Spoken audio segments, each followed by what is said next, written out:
So in the yesterday's class हम लोगों ने chapter number 2 EIS which is financial accounting system में division किए थे। इस चैप्टर के 4 भाग में डिवाइड किया था, part A, part B, part C and part D. Part A हमने कंप्लीट कर लिया था और पार्ट बी का मैंने आपके सामने बताया था, ये आपका फ्लो चार्ट है, ठीक है। Part C and part D, जिसमें कि हमने ऑलमोस्ट अच्छी खासी कवरेज कर ली है। पार्ट बी के रेस्पेक्ट में आज हम बात करते हैं। सो पार्ट बी के रेस्पेक्ट में आपको बताती हूँ, हमारे को 5 चीजें करनी है: meaning, advantages, features, risk and controls and audit of ERP। So guys, this is in relation to your May attempt, right? तो मे के अटेम्प्ट में आपके पास, मैं आपको बताती हूँ, जो ये वाला क्वेश्चन है, ये वाला क्वेश्चन है, ये मैंने अपने इंपॉर्टेंट क्वेश्चन की लिस्ट में भी दिया था। तो ये वाला जो क्वेश्चन है, advantages and benefits of ERP, ये आपका पिछले टाइम में आ चुका है, तो अभी रिपीट नहीं होगा। नंदीलेस फीचर्स भी कुछ खास इंपॉर्टेंट नहीं है। तो जो मुझे लगता है कि अगर आना चाहिए इस वाले पार्ट बी में से, वो आ सकता है रिस्क एंड कंट्रोल्स या फिर ऑडिट ऑफ ERP। हुआ क्या है बेटा, एक्चुअली जो हमारी क्रैश कोर्स की रिकॉर्डिंग थी, तो वो थोड़ा सा हमारी रिकॉर्डिंग में कोई ग्लिचेस आ गए, टेक्निकल प्रॉब्लम आ गई, तो हमारी जो रिकॉर्डिंग्स है तो हमारी जो रिकॉर्डिंग्स है वो थोड़ी सी आगे की जो है वो खराब हो गई है। तो I am recording separately for you guys, जहां पर कि मैं आपको समझाऊंगी ERP का मीनिंग, और उसके बाद में इसके 2 टॉपिक्स के लिए, रिस्क एंड कंट्रोल्स के लिए और ऑडिट ऑफ ERP के लिए मैं आपको रिकॉर्डिंग्स प्रोवाइड करा रही हूँ, ठीक है। रिकॉर्डेड प्रोवाइड करा रही हूँ, एग्जैक्ट जो आपको पढ़ना है, ठीक है। फीचर्स आपको करने नहीं है, आसान है, आप लिख के बना के भी आ सकते हो।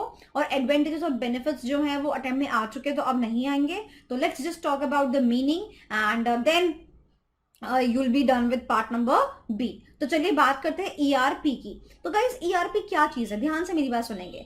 आपको पता है मैनेजमेंट जो है ना बेटा, आपको पता है 2 तरीके से किया जाता है। एक सिस्टम होता है सेंट्रलाइज सिस्टम और एक सिस्टम होता है डिसेंट्रलाइज सिस्टम। ये आपने मैनेजमेंट में पढ़ा है क्लास 12 के अंदर। डिसेंट्रलाइजेशन के अंदर हम क्या करते हैं, अथॉरिटी को डिवाइड कर देते हैं। ये काम तेरा तू कर, ये काम तेरा तू कर, तेरी जिम्मेदारी है भाई, कैसे कर। This is decentralisation. And centralisation में क्या करते हैं, हम क्या करते हैं, सेंट्रल पावर बनाते हैं। जो भी अथॉरिटी होती है वो सेंट्रल पावर के हाथों में होती है। जब तक कि आप उससे बात नहीं करोगे, पूछोगे नहीं, आप परमिशन नहीं मांगोगे, वो आपको यस और नो नहीं करने वाला। इसको बोलते हैं सेंट्रलाइज सिस्टम। अब ध्यान से मेरी बात सुनिएगा, मैं आपको बताती हूँ with respect to this particular topic. Okay, ध्यान से मेरी बात सुनिएगा। So with respect to this particular topic, मैं आपको एक बात बताती हूँ। फाइनेंशियल अकाउंटिंग सिस्टम्स के लिए एक बहुत ही ज्यादा पॉपुलर सॉफ्टवेयर है विच इज टैली। सो आप सभी बच्चों ने नाम सुना ही होगा। आपको पता है टैली के ना बहुत सारे वर्जन्स आए, हर सॉफ्टवेयर के आते हैं। टैली 5.4, इवन उसके बाद टैली 6.3 आई, फिर 7.2 भी आई थी, फिर उसके बाद में 9.0, बहुत सारे वर्जन्स आते रहे, और एट लास्ट टैली ERP आई। आपको पता है इन वर्जन्स में और इस वर्जन में क्या डिफरेंस था?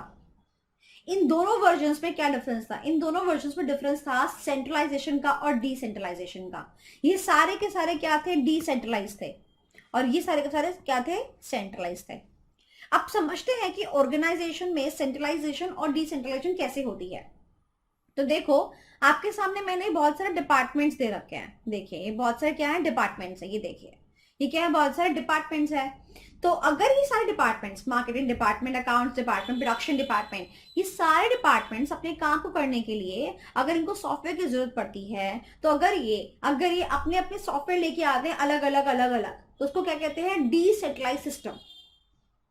प्रोडक्शन वाला अपना सॉफ्टवेयर लेके आया, मार्केटिंग वाला अपना सॉफ्टवेयर लेके आया, लॉजिस्टिक्स वाला अपना सॉफ्टवेयर लेके आया, इसको क्या बोलेंगे? डिसेंट्रलाइजेशन।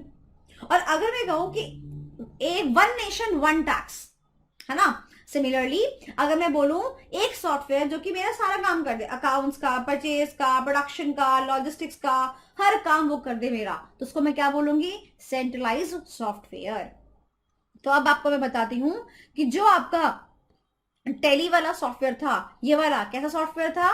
सेंट्रलाइज सॉफ्टवेयर था, यानी कि इस टैली के अंदर हम अकाउंट्स की एंट्री भी पास करते थे, इन्वेंट्री का रिकॉर्ड भी, इन्वेंट्री के रिकॉर्ड्स भी डाल सकते थे, इसके अंदर एचआर के रिस्पेक्ट में बात भी कर सकते थे।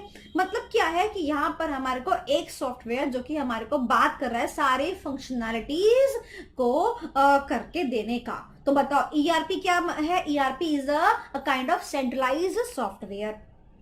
इतनी बात समझ में आई? अब सेंट्रलाइजेशन का दूसरा नाम क्या होता है? इंटीग्रेशन। इंटीग्रेशन। तो सेंट्रलाइजेशन का दूसरा नाम क्या है? इंटीग्रेशन। ओके। और आपको पता है सारे के सारे बिजनेस फंक्शंस का, सारे के सारे डिपार्टमेंट्स का दूसरा नाम क्या है? हम ईआईएस में बोलते हैं बेटा जी मॉड्यूल्स। क्या बोलते हैं? मॉड्यूल। डिपार्टमेंट नहीं बोलते, हम क्या बोलते हैं? मॉड्यूल। तो बताओ ईआरपी क्या है? ERP is a software where there is an integration of all the business modules। बहुत सारे मॉड्यूल्स का ये क्या है? इंटीग्रेशन है। एग्जाम्पल में आप लिख भी सकते हो एग्जाम्पल। इतना समझ में आया आपको? ओके।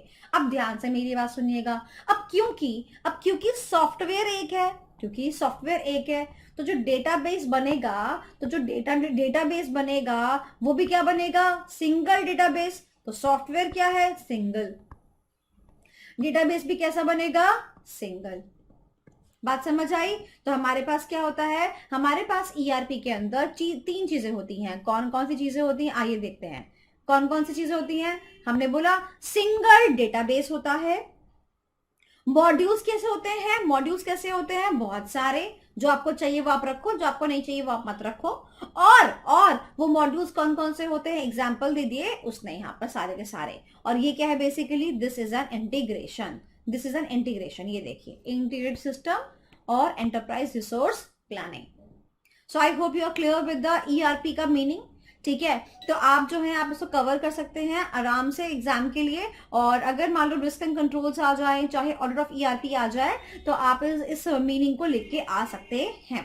अब आपके लिए एक रिकॉर्डिंग प्ले होगी for covering the two topics which is risk and controls basically. तो risk and controls and the audit of ERP. तो इन दोनों टॉपिक के लिए आपके लिए वीडियो जो है आपके लिए प्ले हो जाएगी। तो आप जो है इसको रिकॉर्डेड लेक्चर से देखिए। एंड जैसे ये पार्ट बी पूरा होगा, आपका क्रैश कोर्स जो चल रहा है हमारा वो रिज्यूम हो जाएगा। Okay, so thank you so much, all the best, and it was like nice interacting with all the students who are taking the pen drive classes. Please आप अपना फीडबैक जो है मेरे को व्हाट्सएप पे डाल दीजिएगा ताकि मुझे मालूम पड़ता रहेगा। और इवन आप अपनी क्वेरीज भी मुझसे पूछ सकते हैं। Okay guys, thank you.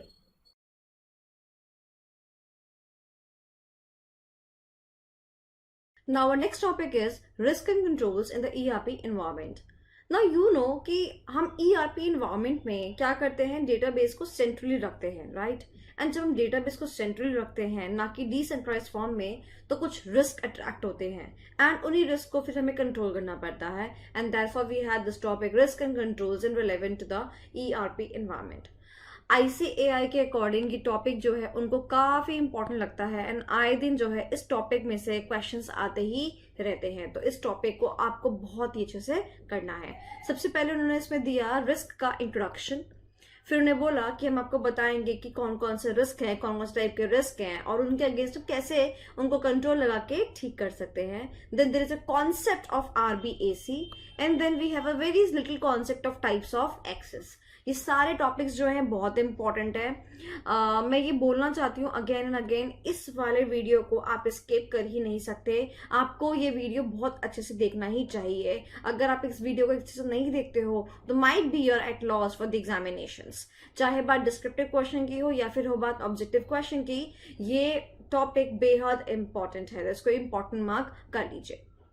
चलिए, तो उसने रिस्क का इंट्रोडक्शन दिया और बोला कि भाई जब हम रिस्क की बात करते हैं तो क्योंकि डेटा कैसा स्टोर होता है? सेंट्रली स्टोर होता है। तो हमारे को इसी डेटा को जो कि एक साथ स्टोर है, इस डेटा के रिस्पेक्ट में जो हमारा रिस्क है इसको क्या करना पड़ेगा? मिनिमाइज करना पड़ेगा and that is a big challenge. तो उसने बोला कि अगर हम डेटा को सेंट्रली स्टोर करते हैं तो कौन कौन से रिस्क हैं जो आ सकते हैं। उसने बोला कि 2 टाइप के रिस्क है। अगेन वेरी इंपॉर्टेंट, एग्जाम में आ भी चुका है ये पार्ट कि कौन से 2 टाइप के रिस्क हैं जो अट्रैक्ट करते हैं जब हम डेटा को सेंट्रली लोकेट करते हैं। तो उसने बोला first is risk of leakage of information.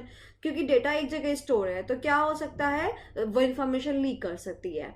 And second is putting the incorrect data by the unrelated users, that is जो यूजर अनरिलेटेड है, मतलब बेसिकली अनऑथराइज्ड है, वो यूजर्स क्या कर रहे हैं, वो यूजर्स कुछ इनकरेक्ट डेटा जो है वो उसमें डाल सकते हैं। So there are two risk, ध्यान से सुनिएगा, risk of leakage of information leak कर सकती है, और दूसरा ये है कि अनरिलेटेड यूजर्स जो हैं वो हमारे सिस्टम में इनकरेक्ट डेटा डाल सकते हैं। That was all about the introduction. Now talking about the risk associated and the relevant controls. We have divided the risk into 5 parts. How many parts? 5 parts. The first is the risk in relation to the people. Second is in relation to the process. Third is in relation to the technology, because of course we are using the technology. Then there are certain risks at the point of implementation, and there are certain risks at the time of after the implementation. Okay. ध्यान से मेरी बात सुनिएगा, बच्चों के topic बहुत difficult लगता है, बट अगर आप इसको मेरी अकॉर्डिंग समझेंगे तो आपको टॉपिक बहुत आसान लगेगा. चलिए, पहला इशू क्या है, पीपल इश्यूज. पहले तो मुझे आप ये बताओ कि एक ऑर्गेनाइजेशन में पीपल कौन कौन से होते हैं जो एसोसिएटेड होते हैं. याद करो, मैंने आपको स्ट्रेटेजिक मैनेजमेंट में भी बताया कि सबसे पहले हमारे यहाँ पे एक मैनेजमेंट टीम होती है जो क्या करती है, कंपनी को मैनेज करती है. याद है? तो एक वो मैनेजमेंट टीम हो गई जो कि कंपनी को मैनेज करती है. फिर कंपनी में काम करने वाले एम्प्लॉयज हो गए जो कि एक्चुअली में काम करते हैं. Then certain times we actually involve certain people from outside the organization, we call them as the consultants, है ना. हम कंसल्टेंसी लेते हैं बाहर से, तो वो भी क्या होते हैं, लोग होते हैं. तो जब हम लोगों की सहायता लेते हैं तो उन्हें बोला कि ये लोगों के रिस्पेक्ट में कौन कौन से रिस्क जो है वो अराइज हो सकते हैं और इनके रिस्पेक्टिव कंट्रोल्स हम क्या क्या लगा सकते हैं ताकि हम रिस्क को क्या कर पाए, मिनिमाइज कर पाए. ठीक है. पहला इशू उन्होंने क्या बोला, कितनी ट्रेनिंग. बात यह है कि पैसे को बचाने के चक्कर में हम ट्रेनिंग को क्या कर देते हैं, कट कर देते हैं कि देने की जरूरत ही नहीं है. ठीक है. इससे क्या होता है, लोगों को पता नहीं होता है कि ऑर्गेनाइजेशन में कैसे काम होता है, कैसे नहीं होता, और वो गड़बड़ियां वगैरह कर देते हैं. तो उसका कंट्रोल क्या लगा रहे हैं, कह रहे कि ट्रेनिंग नहीं दे रहे हो तो दे दो, कॉस्ट बचा रहे हो, कॉस्ट कटिंग कर रहे हो तो मत करो. ट्रेनिंग शैल बी इम्पार्ट, शैल का मतलब क्या कर दिया, मैंडेटरी कर दो, इम्पार्ट करना ही करना है. Next is staff turnover. अब आप जानते हो कि आज जैसे एग्जांपल, अब आप आर्टिकलशिप कर रहे हो, ठीक है. अब जिसके अंडर आप आर्टिकलशिप कर रहे हो वो आपको क्या करेगा, वो आपको कुछ साल तक ना आपको खिलाएगा पिलाएगा, समझाएगा, बताएगा कि कैसे काम करते हो कैसे नहीं करते हैं. और उसके बाद आप क्या करोगे, कुछ सालों के बाद चलते बनोगे कि भैया अब तो हमने सब कुछ सीख लिया है.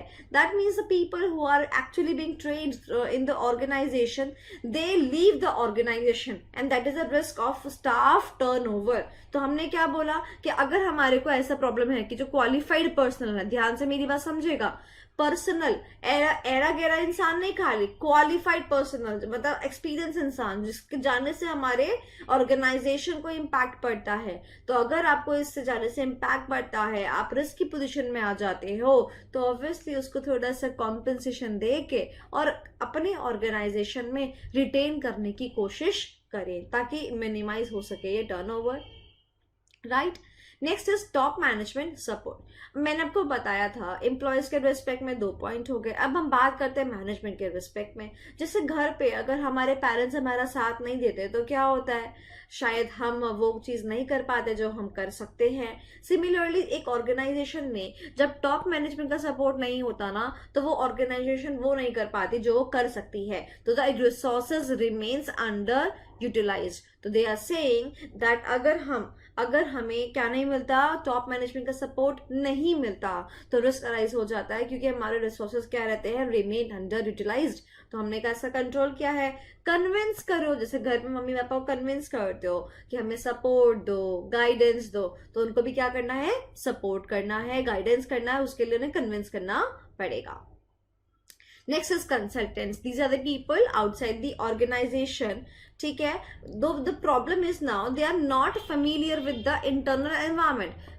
लोग कैसे है बेटा, बाहर के, तो उनको क्या पता कि हमारी पॉलिसीज कैसी हैं, हम कैसे काम करते हैं. Isn't it? जैसे कि मान लो मैंने अपना एम्प्लॉय का जो डेटा है बनाने का वो मैंने बाहर रखने को दे रखा है, उनको क्या पता कि हमारे यहाँ काम कैसे होता है, हमारे यहाँ पॉलिसीज कैसी होती है, तो उसके लिए उन्होंने बोला तो रिस्क हो सकता है। They can actually work on a way on a तरीका जो कि हमारे ऑर्गेनाइजेशन का नहीं है, तो उन्होंने बोला इस पे कंट्रोल क्या लगाना है, assign a liaison officer. Liaison officer का मतलब होता है एक ऐसा ऑफिसर जो कि कैसा होता है, कम्युनिकेटिंग ऑफिसर होता है। मतलब जो ऑर्गेनाइजेशन होता है ना, ऑर्गेनाइजेशन ऑर्गेनाइजेशन और कंसल्टेंट, ये क्या है, कंसल्टेंट, इन दोनों के बीच का एक बंदा होता है जो इन दोनों से क्या करता है, कम्युनिकेट करता है, उनको बताता है कि रिक्वायरमेंट्स हमारी कैसी कैसी है, और कंसल्टेंट को बताता है कि आपको काम कैसे कैसे करना है। Okay, next is change management. ध्यान से पढ़ेंगे इस पॉइंट को, चेंज मैनेजमेंट।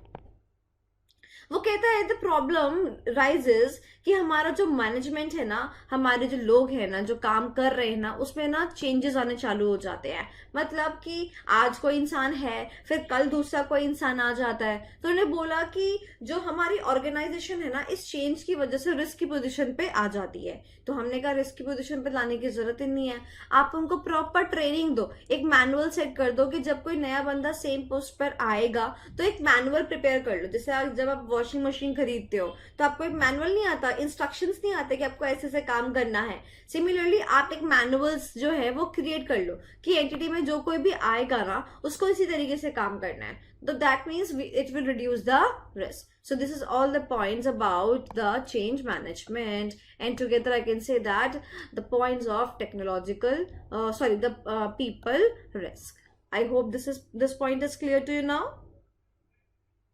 चलिए, हाँ जी, शुरू करते हैं हमारा next risk which is a process risk, which is a process risk. Now as you can see that process risk जो है हमारे सिर्फ दो ही हैं, ओनली 2 प्रोसेस रिस्क। ध्यान से मेरी बात सुनिएगा, मैं आपको पहले एक एग्जाम के पॉइंट ऑफ व्यू से एक आपको वो तरीका बता रही हूँ जिस तरीके से जो है आप इसको याद कर सकते हैं। ध्यान से मेरी बात सुनिएगा, यहाँ पर हमारे पास दो चीजें हैं। First is programme management and second is BPR. BPR का फुल फॉर्म क्या होता है, business process re engineering. Business process re engineering, ये इसका फुल फॉर्म है, ठीक है। तो प्रोसेस रिस्क में ध्यान रखेंगे आपके जो पॉइंट है ना बेटा, वो दोनों किससे शुरू है, पी से शुरू है। एक तो ये प्रोग्राम मैनेजमेंट पी से शुरू है, और इसमें भी आपका प्रोसेस री इंजीनियरिंग आता है which is it is again starting from the letter P. तो प्रोसेस रिस्क में दोनों पॉइंट कैसे हैं, पी से स्टार्ट है। ओके, सबसे पहले मैं आपको करवाऊंगी सेकंड वाला पॉइंट। अब इस सेकंड वाले पॉइंट को देखो और समझो। आपने स्ट्रेटेजिक मैनेजमेंट में पढ़ रखा है कि व्हाट इज बीपीआर। बीपीआर का मतलब क्या होता है, बिजनेस प्रोसेस री इंजीनियरिंग। अभी तक बिजनेस हमारा किसी एक प्रोसेस को अगर मैं पकड़ू, एग्जाम्पल मैंने बोला कि हमारे ऑर्गेनाइजेशन में हम टी शर्ट्स की मैन्युफैक्चरिंग करते हैं, उसका एक अपना प्रोसेस है। तो क्या होता है बिजनेस में, जो प्रोसेसेस होते हैं बहुत सारे होते हैं, हम क्या करते हैं इन प्रोसेस को ना टाइम टाइम चेंज करते रहते हैं। टेक्नोलॉजी नहीं आती है, काम करने के तहजीब नहीं आते हैं, तो हम क्या करते हैं इन प्रोसेस को चेंज करते रहते हैं। चेंज करने का मतलब री इंजीनियरिंग। री इंजीनियरिंग का मतलब क्या होता है, ओल्ड प्रोसेस को बंद कर देते हैं और नया तरीका चालू कर देते हैं। तो टी शर्ट बनाने का पुराना तरीका डंप हो गया और नया तरीका उत्पन्न हो गया, इसको क्या बोलते हैं, प्रोसेस इंजीनियरिंग। तो जब हम बिजनेस में प्रोसेसेस की री इंजीनियरिंग करते हैं उसको क्या बोलते हैं, बिजनेस प्रोसेस री इंजीनियरिंग। इसको डिटेल में आप चैप्टर नंबर 8 ऑफ एसएम में पढ़ेंगे और वहां पर आपको ज्यादा समझ में आएगा। अब ऑफ कोर्स होता क्या है कि जब हम प्रोसेस को चेंज करते हैं तो हमारी ऑर्गेनाइजेशन में क्या आता है, बहुत ज्यादा ड्रामेटिक चेंज आता है। जब आप प्रोसेस को चेंज कर रहे हो तो ऑर्गेनाइजेशन में भी चेंज आएगा। तो उन्होंने बोला कि इसकी वजह से हमारे को रिस्क हो जाता है, क्योंकि चीजें क्या हो जाती है, बिल्कुल चेंज हो जाती है। तो उन्होंने बोला कि जब हमारा चीजें चेंज हो गई है, काम करने का पैटर्न चेंज हो गया है ना। एक एग्जांपल और लेती हूँ, मान लो आपका अकाउंटिंग का वर्क है, अभी तक आप अकाउंटिंग के वर्क में टाइपराइटर इस्तेमाल कर रहे थे, अब आपने सब सडनली टाइपराइटर को हटा के क्या किया, कंप्यूटर सिस्टम्स लगा दिए। अब लोग तो एकदम हक्के बक्के रह जाएंगे, टेंशन में आ जाएंगे, अरे हमें तो टाइपराइटर यूज करना आता है, हमें तो सिस्टम यूज करना नहीं आता।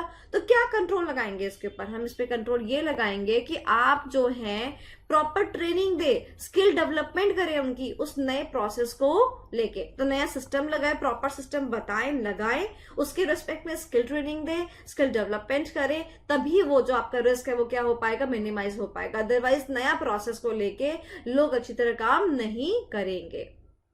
Next is programme management. Programme management का मतलब क्या है, ध्यान से मेरी बात सुनिएगा।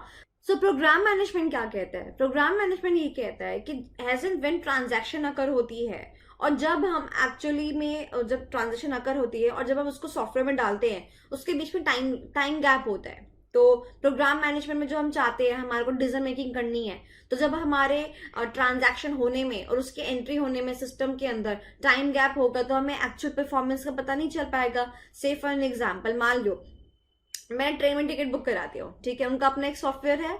अब मैंने जैसे टिकट बुक कराई, तुरंत क्या होता है, वहां पर IRCTC की वेबसाइट पे रियल टाइम में मेरी सीट बुक हो जाती है, और रियल टाइम में उनके सॉफ्टवेयर में अपडेट हो जाता है कि so and so seat number is been booked by Sonali ma'am.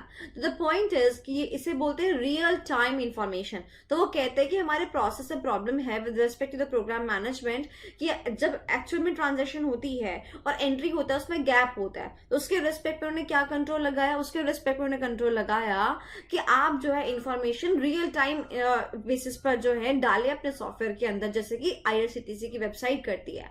अब ये कहना क्या चाहता है, समझो, अगर IRCTC की वेबसाइट पर हम जब सीट बुक करते हैं, उनके सॉफ्टवेयर में तुरंत अपडेट नहीं हुए, मैं जब मूवी बुक करती हूँ तुरंत उनके सॉफ्टवेयर में मेरी मूवी की सीट जो है बुक नहीं हुए, तो क्या होगा, डिस्प्यूट राइज नहीं हो जाएंगे, रिस्क राइज नहीं हो जाएगा। उसी रिस्क की ये बात कर रहा है, इसीलिए बोल रहा है कि आप जो है रियल टाइम बेसिस पर इंफॉर्मेशन को जो है क्या करें, अपडेट करें इनटू द सॉफ्टवेयर, अगर आप नया प्रोसेस लगाते हैं तो। So that is a programme management.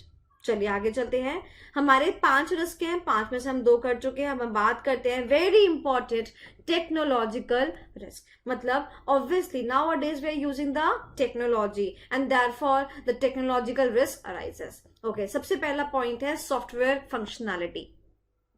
वो कह रहे हैं कि हमारे ERP में ना हमको ना बहुत सारे डिपार्टमेंट्स, बहुत सारे मॉड्यूल एक ही सॉफ्टवेयर में मिलते हैं, तो हमको वो सारे मॉड्यूल ना फालतू में कैरी करने पड़ते हैं। तो ये हमारा रिस्क है भैया, हम सारे मॉड्यूल कैरी क्यों करें, है ना।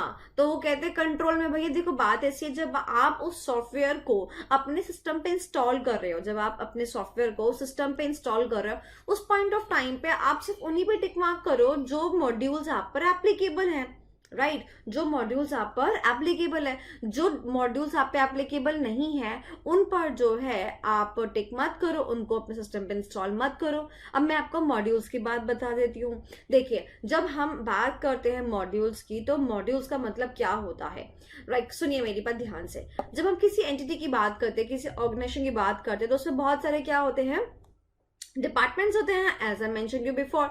सो इन डिपार्टमेंट्स को, जैसे कि HR department, finance department, you know marketing department, material management department, ये सब क्या डिपार्टमेंट्स हैं।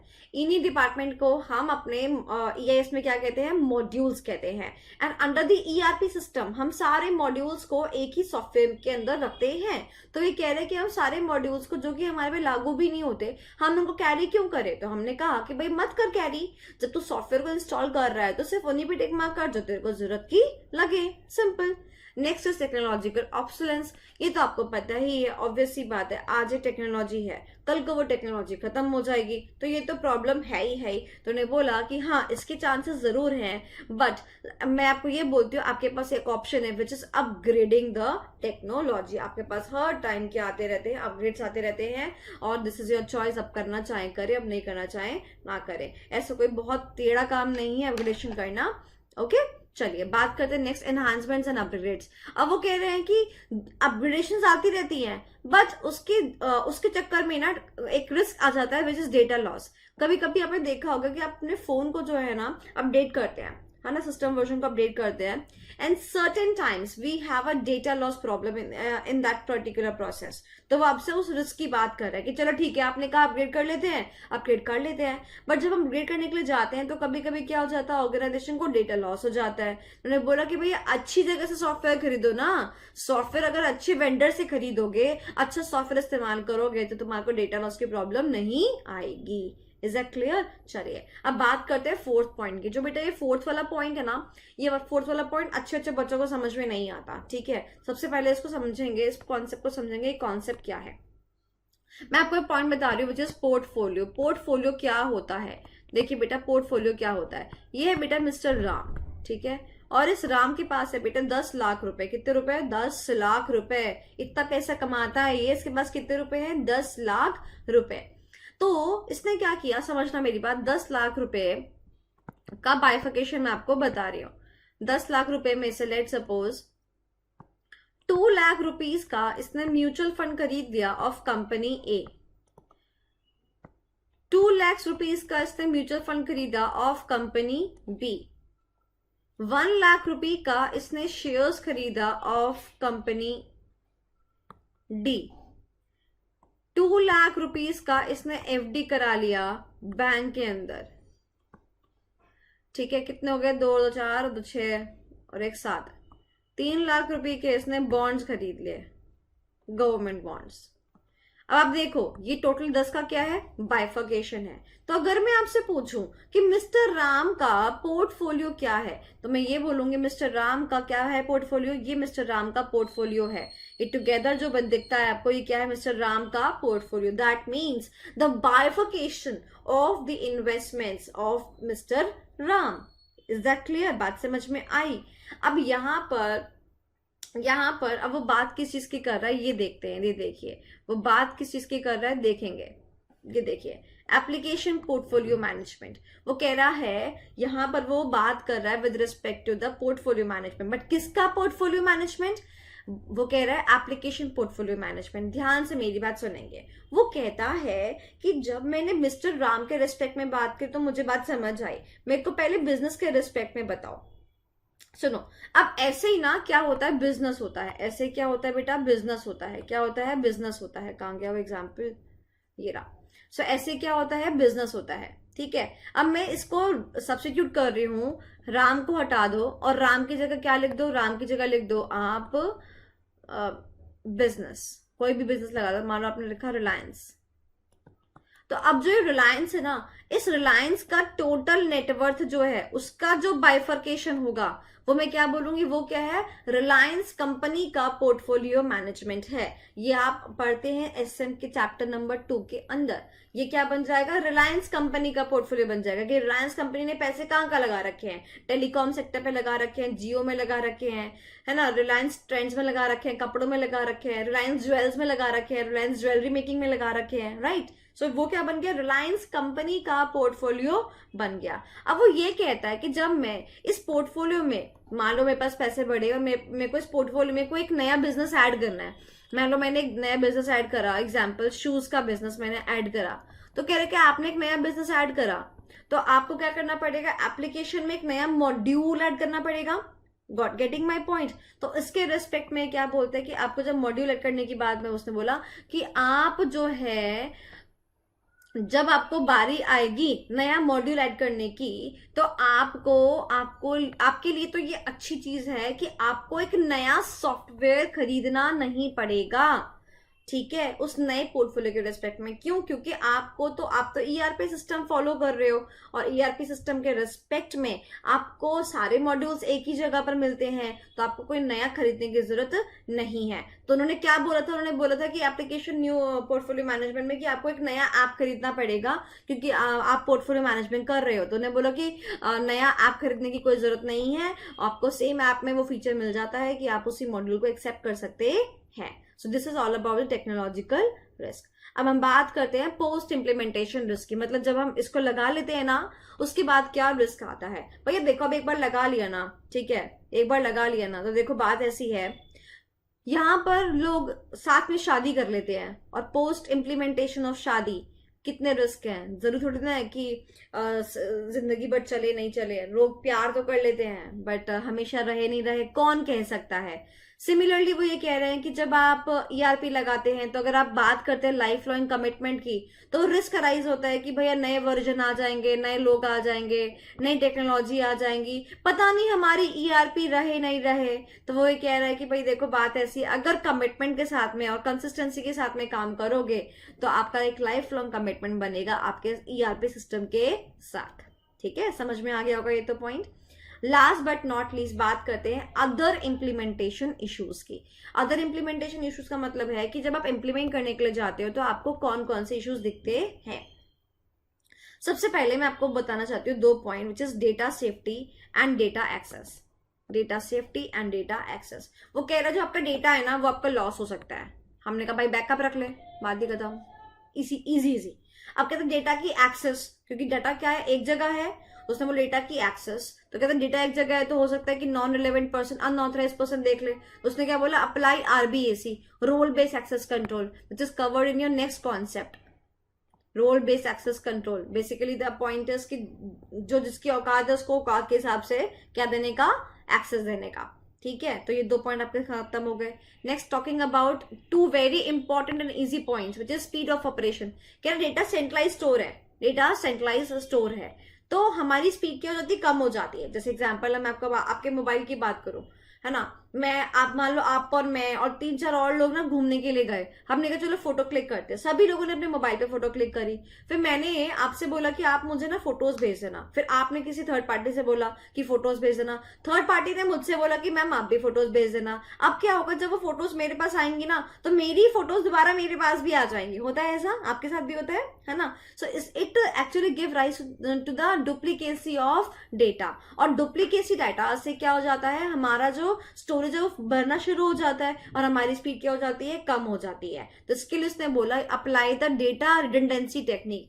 डेटा रिडंडेंसी टेक्निक में क्या करते हैं हम, डेटा रिडंडेंसी टेक्निक के अंदर हम क्या करते हैं, हम जो डुप्लीकेट डेटा होते हैं ना, डुप्लीकेट डेटा को क्या करते हैं, डिलीट कर देते हैं। और साथ साथ ऐसा कोई डेटा जो कि कैसा होता है, नॉन यूजेबल होता है, जो कि यूजेबल नहीं होता, उस डेटा को भी हम डिलीट कर देते हैं। कभी कभी फोटोज में से हाथ खराब आ जाता है, ऐसे मुंह खराब आ जाता है, वो क्या है, यूजलेस फोटोग्राफ है। तो जब हमारा नॉन यूजेबल डेटा होता है उसको भी डिलीट कर देते हैं, और इससे हमारी क्या हो जाती है, स्पीड वापस सही हो जाती है, कोई दिक्कत वाली बात नहीं है। Next point is with respect to the main point which is a system failure. कहते हैं कि आपका सिस्टम क्या कर जाता है, फेल कर जाता है, आपका सिस्टम क्या कर जाता है, फेल कर जाता है। हमने बोला भाई बात ऐसी है कि सिस्टम फेल कर जाता है तो इसके लिए यहाँ पर टेंशन की कोई बात नहीं है, इसके लिए हमारे पास बहुत ही बढ़िया उपाय है। हमने कहा क्या उपाय है, कहता है कि अगर कुछ ऐसा हो गया तो हमने सबको अलग अलग क्या कर रखा है, कनेक्ट कर रखा है, और साथ ही में हमारे पास क्या है, पूरा का पूरा ऑल्टरनेट है, सेकेंडरी सिस्टम हमारा क्या है, रेडी है। जैसे आपके घर में अगर लाइट चली जाती है तो आपके पास इन्वर्टर होता है ना, सिमिलरली वो कह रहा है अगर सिस्टम फेल कर जाएगा तो वी हैव दी ऑल्टरनेटिव। तो हमने क्या कर लिया, नीचे के सारे पॉइंट कर लिए, ऊपर के लास्ट के 2 पॉइंट बचते हैं वो और कर लेते हैं। उसने बोला इनसफिशिएंट फंड्स, वो कहते हैं कभी कभी हमारे को ना ये सॉफ्टवेयर पे काम करने के लिए पैसों की कमी हो जाती है। अब भाई पैसों की कमी हो जाती है, इसका ठेका भी हमने उठा के ले रखा है, इसमें सॉफ्टवेयर की क्या गलती है। तुम अपने यहाँ जो प्रोविजन और कॉन्टीजेंसी फंड बनाते हो उससे पैसा निकाल कर लगा दो इसके अंदर, है ना, इसी।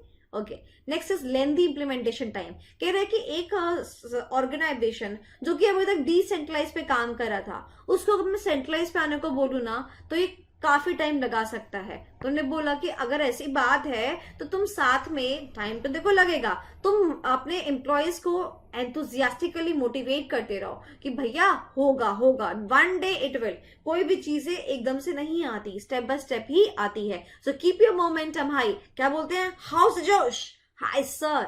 तो ये करके रखिए अगर आपका इंप्लीमेंटेशन टाइम क्या है, ज्यादा है। So if there is a lengthy implementation time, keep the momentum, keep the enthusiasm very much high. सो हम एक बार रिकॉल कर लेते हैं दोबारा से। मैं आपको लेके जाती हूँ बिल्कुल स्टार्टिंग में जहां पर हमने चालू किया था, इन रिस्क को देखो, रिस्क एसोसिएटेड एंड कंट्रोल्स। तो हमने पीपल रिस्क पढ़े, प्रोसेस रिस्क पढ़े, टेक्नोलॉजिकल रिस्क पढ़े, इम्प्लीमेंटेशन रिस्क पढ़े, और पोस्ट इम्प्लीमेंटेशन रिस्क पढ़े। Thank you so much. Now, let us take our next topic, which is RBAC. This is a very important topic, and I must say there was an amendment also in 2021 जिससे कि topic और भी important हो जाता है. So don't leave this topic. The topic name is RBAC, which means role based access control. Now जब मैं इस टॉपिक की बात करती हूँ ना RBAC, तो बच्चा कहता है कि मैम हमें समझ में आ गया, बट मैं आपको बताऊं इस टॉपिक को ना ही सिर्फ समझना इंपॉर्टेंट है बल्कि इस टॉपिक को लिखना भी उतना ही इंपॉर्टेंट है. आपको जब मैं बोलती हूँ ना लिख के आने के लिए इस टॉपिक के रिस्पेक्ट में, तो आप सिर्फ 2 लाइनें लिख के आते हो. तो आप ध्यान रखो, यहाँ पर मैंने आपको फुल फ्लेज 1 पेज का कंटेंट दे रखा है. एटलीस्ट आपको इतना तो एग्जाम में लिख के आना ही आना है. ओके चलिए अब हम बात करते हैं रोल बेस्ड एक्सेस कंट्रोल की. ध्यान से मेरी बात सुनिएगा. जब हम किसी ऑर्गेनाइजेशन में जाते हैं तो आपको दिखता होगा, वहां पे लिखा होता है नो स्मोकिंग पॉलिसी, है ना, नो रिफंड पॉलिसी, है ना. So that means, when an organization is having a policy, they restrict themselves. वो अपने काम को restrict करना चाहते हैं. Similarly, they want to put a restriction in the ERP system with respect to the data, the database, with respect to the components of system. तो वो क्या करना चाहते हैं? वो control लगाना चाहते हैं, है ना. वो restrict करना चाहते हैं, वो control लगाना चाहते हैं. और उसी को हमने क्या बोला? RBAC. मेरी बात ध्यान से सुनिएगा. इस पॉलिसी के तहत हम क्या लगाते हैं? कंट्रोल लगाते हैं. ठीक है. जब हम कंट्रोल लगाने के लिए जाते हैं तो हम क्या कहते हैं कि हम जो है ना तुमको एक्सेस देंगे सिस्टम की. हम जो है तुमको सिस्टम की एक्सेस देंगे बेस्ड अपॉन योर रोल. बात समझ आई? हम जो है आपको सिस्टम की एक्सेस देंगे या डेटा की एक्सेस देंगे with respect to your role. जो आपका रोल है उसके अकॉर्डिंग हम आपको एक्सेस देंगे. अब ऑर्गेनाइजेशन में जाते हैं, लेट्स से फॉर एग्जांपल मैं बैंक में जाती हूँ और बैंक में we have manager and we have a PO.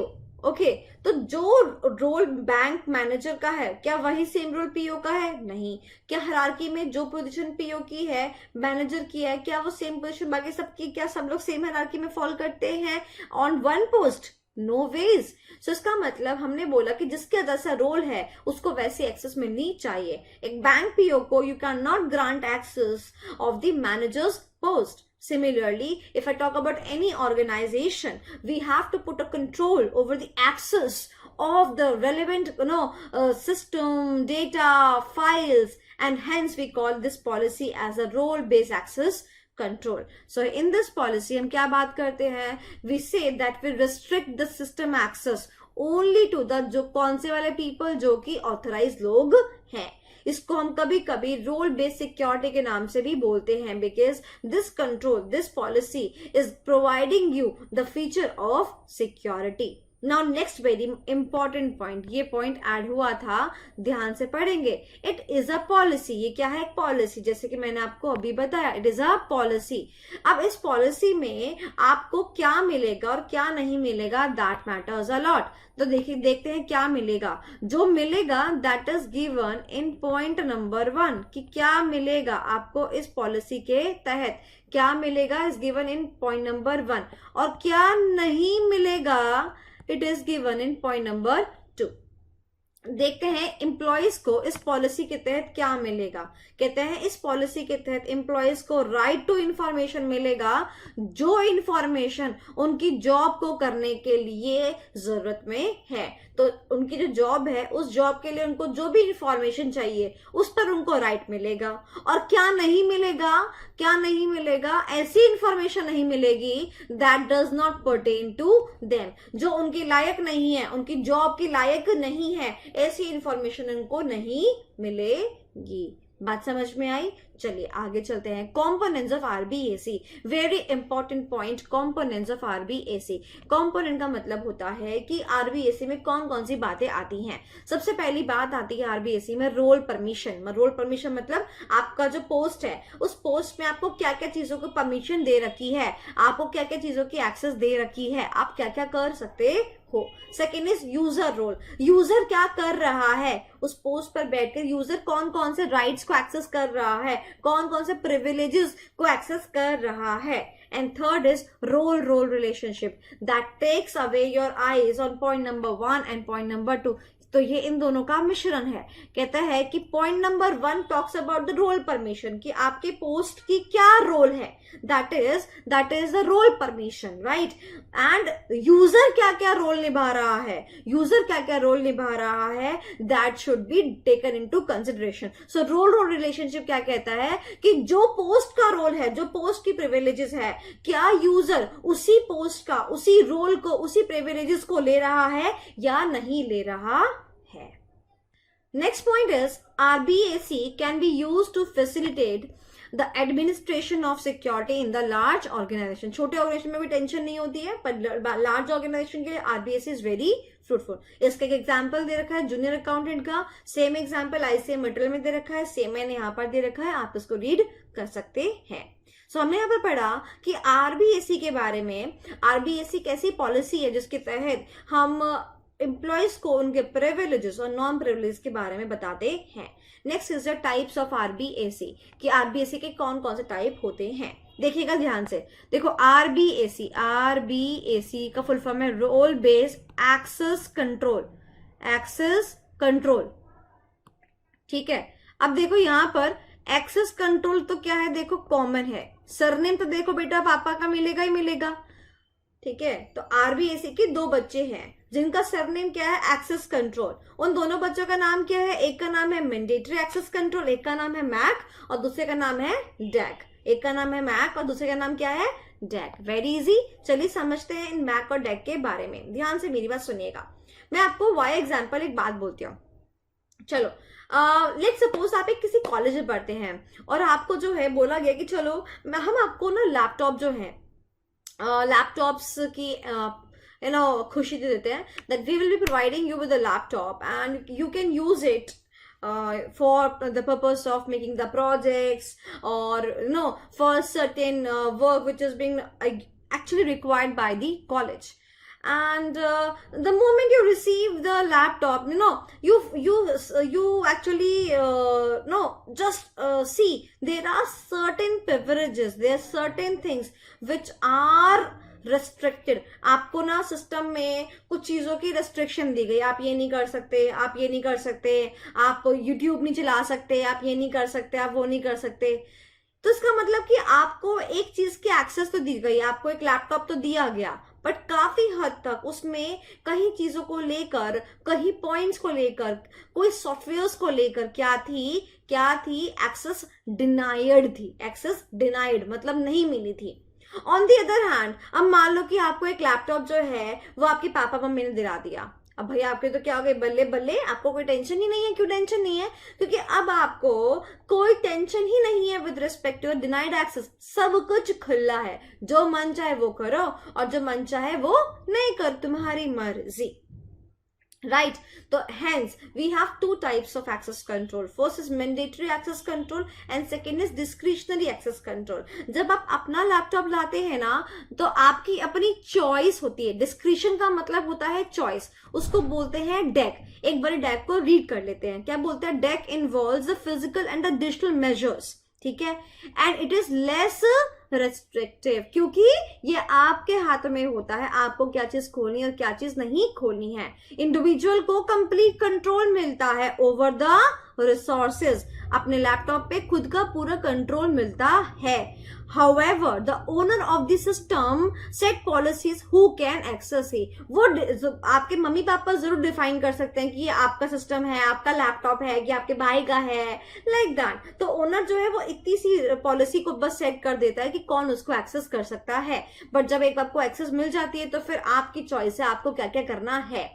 Now on the other hand we have MAC. MAC का मतलब होता है मैंडेटरी एक्सेस कंट्रोल। मतलब क्या है भैया, देखो बात ऐसी है, हम आपको ये बोल रहे हैं कि आप सीधा सीधा स्पष्ट ये मिलेगा और ये नहीं मिलेगा। मैंडेटरी एक्सेस कंट्रोल का मतलब है कि आपके पास कोई चॉइस नहीं है, आपको मैंडेटरली, आपको हमारे अकॉर्डिंग ही काम करना पड़ेगा। That is a mandatory access control, which means it is a strictly enforced by the operating system and not allowed to alter by the users. जब हम उस लैपटॉप को डिफाइन करते हैं ना यूजर के द्वारा यूज करने के लिए, जब आपको वो लैपटॉप मिलेगा ना कॉलेज के द्वारा, तो आपके जो ऑपरेटिंग सिस्टम है ना, जो आपका विंडोज वगैरह डला हुआ है उसके अंदर, उसी में उस फीचर को एड ऑन कर दिया जाता है कि आपके विंडोज पर वो चीज चलेगी ही नहीं, है ना, वहीं पर रेस्ट्रिक्ट कर दिया जाता है. While actually we define the operating system, जब हम उसमें डालते हैं विंडोज, उसी पॉइंट ऑफ टाइम पर आपकी जो द पॉइंट जहां पे रेस्ट्रिक्शन लगाना होता है वही रेस्ट्रिक्शन लग जाती है.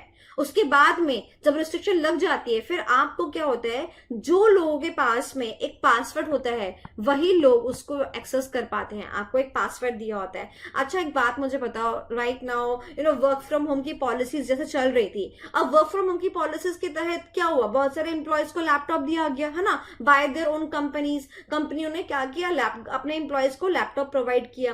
अब क्या था, वो लैपटॉप किसके लिए प्रोवाइड किया, ताकि जो एम्प्लॉय है वो कंपनी के रिस्पेक्ट में इस लैपटॉप को इस्तेमाल कर सके, ना कि अपने कोई पर्सनल बेनिफिट के लिए, इजंट इट. तो उनका जो कंपनी था, उन कंपनी के द्वारा जो लैपटॉप्स उनको दिए गए, वो लैपटॉप्स में एक पासवर्ड प्रोटेक्शन रखी गई. पासवर्ड कौन सेट करके देता था, वही लोग सेट करके देते थे. Even you can not alter the password also. And while we used to define with the security measures, with the access point, जब एक्सेस की बात की जाती थी, तो these people, these employees are only allowed to access those softwares जो कि company ने उनको जिनकी एक्सेस दे रखी है, जो कंपनी ने यस कर रखे कि आप ये सॉफ्टवेयर इस्तेमाल कर सकते हो, तो आप कर सकते हो. लेट्स से फॉर एग्जांपल, अगर आप फोटोशॉप इंस्टॉल कर सकते हो तो कर सकते हो, जो कि रिक्वायर्ड है मान लो आपके काम के लिए. बट अगर कोई ऐसे सॉफ्टवेयर है जो कि कंपनी को रिक्वायर्ड नहीं है, तो उस लैपटॉप पे आप वो सॉफ्टवेयर को इस्तेमाल नहीं कर सकते, डाउनलोड नहीं कर सकते. तो ये जो फैसिलिटीज होती हैं, it comes under the access control, which comes under the category of MAC, mandatory access control. तो जिसके पास सबसे पहले वो लैपटॉप पहुंचेगा, उस लैपटॉप को लेके उसके पास एक्सेस जो होगी वो डिस्क्रिशनरी नहीं होगी, मैंडेटरी एक्सेस होगी. जैसा कंपनी बोलेगी वैसा एम्प्लॉय को करना पड़ेगा. क्या एम्प्लॉय की अपनी चॉइस चल रही है? नहीं. तो उसको हम बोलते हैं मैंडेटरी एक्सेस कंट्रोल. तो अब जैसे वो लैपटॉप हमारे पास आ जाता है, हमें क्या एंटर करना पड़ता है, पासवर्ड एंटर करना पड़ता है, और फिर जाके हम उस लैपटॉप के अंदर क्या करते हैं, लॉग इन करते हैं. यही पॉइंट उसने यहाँ पर दे रखा है. Only the users devices with the required information security clearance can access the protected resources. Protected resources का मतलब हो गया ये लैपटॉप जो कि कंपनी ने दिया, and required information security risk clearance, required information security clearance. इतनी बड़ी बात, इतना धांसू वर्ड दिया. इसका मतलब पता है क्या? इसका मतलब है पासवर्ड. बताओ, इसका मतलब पता है क्या? पासवर्ड. ऑब्वियसली रिक्वायर्ड जो चाहिए, क्या? इंफॉर्मेशन, क्या? पासवर्ड. वो क्या है? सिक्योरिटी क्लियरेंस है आपकी. That is a required information security clearance. उसके बाद उसने बोला a central authority regulates the access rights based on the multiple level. अब जो लेवल्स है, जो मैनेजर है उसको मैनेजर की लेवल की एक्सेस मिलेगी, जो उससे नीचे का उसको उस लेवल की एक्सेस मिलेगी. राइट. एग्जाम्पल दे रखा, it is helpful in the government, military institutions and जहां पर इंफॉर्मेशन आप रेस्ट्रिक्ट करके रखना चाहते हो, and that is a mandatory access control. I hope आपको ये पॉइंट समझ में आ गया होगा. MAC and DAC, mandatory access control and discretionary access control. अब बात करते हैं टाइप्स ऑफ एक्सेस की. जब हमें किसी को एक्सेस देनी होती है तो हम एक्सेस किस चीजों में देते हैं? सबसे पहले हम देते हैं इन 3 चीजों में एक्सेस. मास्टर डेटा के अंदर, non master data that is transaction data, और उनसे जनरेट होने वाली रिपोर्ट्स के अंदर हम 4 टाइप के एक्सेस देते हैं: create, alter, view and print. And I know you know all these 4 types of access is important for MCQ. Okay, so you can prepare this topic for the MCQ. Last में बात करते हैं with the topic audit of ERP system. मतलब अब ध्यान से मेरी बात सुनिएगा. आप एक ऐसे एंटिटी का ऑडिट करने के लिए जाते हैं जहां पर कि कैसा सिस्टम अप्लाइड है, ERP सिस्टम अप्लाई होता है. तो आपको किन बातों का ध्यान रखना है? I am going to talk about the ERP audit checklist. इसमें से ये बहुत इंपॉर्टेंट है, ये बहुत ही इंपॉर्टेंट है. इसको अच्छे से करेंगे. आए दिन ये एग्जाम में देखने को मिल जाता है. कौन सा टॉपिक है? ERP audit checklist. चलते हैं इसकी तरफ. ERP audit checklist. जैसे एक ऑडिटर होता है, वो जब किसी एंटिटी में ऑडिट करने के लिए जाता है तो वो एक चेकलिस्ट प्रिपेयर करता है ना कि मैं क्या क्या बातें पूछूंगा, मैं क्या क्या चीजें देखूंगा। सिमिलरली अब जब भी यही ऑडिटर एक ऐसी एंटिटी में जा रहा है जिस एंटिटी में ईआरपी का इस्तेमाल होता है, तो वो अपनी चेकलिस्ट में किन किन क्वेश्चंस को डालेगा। तो हमने बोला वो अपनी चेकलिस्ट में ऑब्वियस सी बात है, एक तो नॉर्मल ऑडिट की जो क्वेश्चंस होते हैं वो भी डालेगा, और कुछ क्वेश्चंस जो ईआरपी की वजह से इन्वॉल्व हुए होंगे वो क्वेश्चन भी डालेगा।